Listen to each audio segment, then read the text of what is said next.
Hola, bon dia. Episodi tràgic. Sí, han hagut d'atacar els del bàndol de l'Eren i clar, vulguis o no, són gent amb qui havien entrenat, saps? Són gent que coneixien i s'han vist obligats a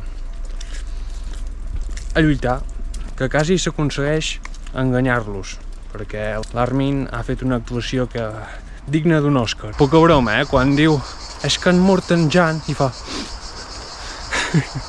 boníssim, boníssim. Armin, actor. A Hollywood has d'anar. Però llavors en Flock no sé què diu, avisa a tothom de que són traïdors i clar, llavors aquí veus obligat a... És que si no mates tu, et maten ells. I en Connie ho fa bé. Aquí sí que ho ha fet bé, perquè és un... Algú s'ha d'embrutir les mans de sang i vull ser jo. Ah, i això que ha dit la Hange, de que els titans han passat per sobre del mar gràcies a un núvol de vapor? No m'ho crec, em sap greu, ho he de veure. M'estàs dient que aquells titans colossals han caminat pel cel?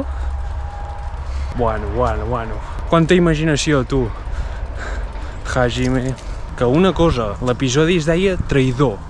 I jo pensava, ai, que en tenim una dins que ens trairà. Qui serà? Però no, al final traïdor és que han traït a Eldia, com diria en Flock. Però bueno, això ha sigut una mica aquest episodi, no hi ha hagut gaire res més. Moltes emocions, sang, llàgrimes, però ja està. Vinga, ens veiem al següent episodi, vagi bé!